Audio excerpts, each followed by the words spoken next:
चलो तो बच्चों, आज देखने वाले हम ट्रिग्नोमेट्रिक टेबल को आसान तरीके से कैसे याद रखें। पूरा का पूरा टेबल याद हो जाएगा, सिर्फ अच्छे से देख लो इसको। देखो तो स्टैंडर्ड एंगल होते हैं 0 डिग्री, 30 डिग्री, 45 डिग्री, 60 डिग्री और 90 डिग्री। तो इसी एंगल के हमें अलग अलग रेशियो की वैल्यू निकालनी पड़ती है, जैसे sine theta, cos theta, tan theta, sec theta, cosec theta और क्वाड थीटा।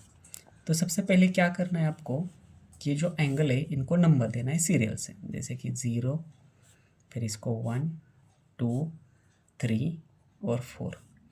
फिर क्या करना है, सबसे बड़ा नंबर कौन सा है 4, इस 4 से सभी नंबर को डिवाइड कर लो। तो 0/4 हो जाएगा, 1/4, 2/4, 3/4 और 4/4। उसके बाद देखो कैलकुलेशन करके ले लो, 0/4 होगा 0, 1/4 1/4 ही रहेगा। इसको काट लो, 2 1 ज़ा 2, 2 2 ज़ा 4, तो ये हो जाएगा 1/2। ये 3/4 वैसे ही रहेगा और 4/4 होगा 1। अभी क्या करना है, सबको स्क्वायर रूट डालना है, तो सबको स्क्वायर रूट डालो।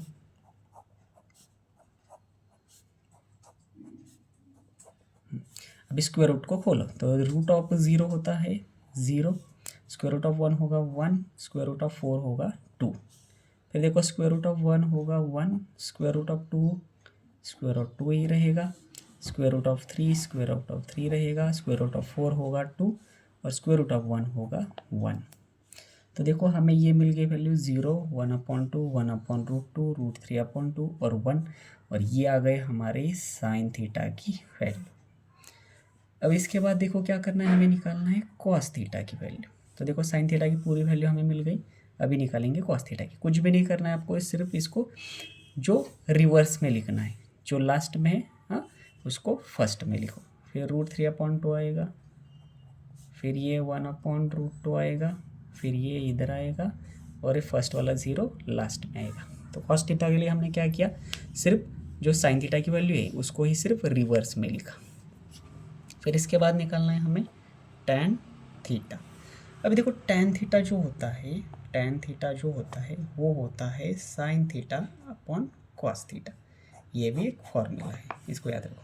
तो साइन अपॉन कॉस करो तो 0/1 हो जाएगा 0, फिर इसको डिवाइड कर लो, ये है 1/2 और कॉस थीटा की वैल्यू है √3/2।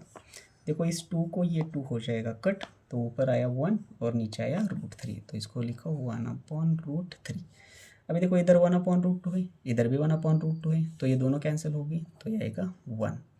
इधर देखो, इधर है √3/2 साइन थीटा की वैल्यू, कॉस थीटा की वैल्यू है 1/2, तो ये हो जाएगा 1/2 को 2 हो जाएगा कट, तो इधर आया √3/1 और √3/1 होता है √3। और फिर 1/0, 1/0 होता है नॉट डिफाइन, या इसको आप इन्फिनिटी भी लिख सकते हैं। इसके बाद निकालेंगे हम कॉट थीटा की वैल्यू। अभी देखो कॉट थीटा को क्या करना है, देखो साइन की निकाली हमने, कॉट को हमने रिवर्स लिखा, फिर टैन थीटा की निकाली, अब कॉट थीटा की। अभी क्या करना है, टैन की जो वैल्यू है उसको ही रिवर्स में लिखते हो, तो जो लास्ट की वैल्यू है वो आएगी फर्स्ट में। फिर देखो √3 आएगा, फिर 1 आएगा, फिर 1/√3 आएगा और फिर आएगा 0। देखो मिल गई कॉट थीटा की वैल्यू सिंपल तरीके से। अब इसके बाद निकालना है हमें कोसेक थीटा। अभी कोसेक थीटा क्या होता है, इसका भी एक फॉर्मूला होता है।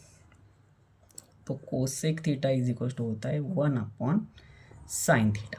तो क्या करना है आपको, साइन का रेसिप्रोकल लेना है। तो देखो इधर साइन की वैल्यू क्या है 0, तो ये आएगा 1/0, और 1/0 क्या होता है, नॉट डिफाइन होता है। उसके बाद देखो इसको उल्टा करो, 1/2 का उल्टा क्या हो जाएगा 2/1, 2/1 मतलब होगा 2। फिर देखो 1/√2 को उल्टा लिखो, तो ये होगा √2/1 मतलब √2। फिर √3/2 को उल्टा लिखो, तो ये हो जाएगा 2/√3। और इधर देखो ये हो जाएगा 1/1, तो 1/1 होगा 1। देखो कोस थीटा की हमें वैल्यू, कोसेक थीटा की वैल्यू मिल गई। इसके बाद निकालेंगे हम सेक थीटा की वैल्यू। अभी सेक थीटा की वैल्यू क्या करना है, कोसेक थीटा की जो वैल्यू है उसको लिखो उल्टा, तो लास्ट में जो 1 है वो आएगा फर्स्ट में, फिर ये, फिर √2 का √2, फिर ये जो 2 है इधर आएगा, और ये जो नॉट डिफाइन है वो आएगा लास्ट में जो फर्स्ट वाला है। इसी तरीके से देखो पूरा टेबल हो गया है, ये एंगल है और ये सब वैल्यू है। इसको अच्छी तरह से देख लो। अगले लेक्चर में हम दूसरे ट्रिक देखेंगे इसी टेबल को बनाने की।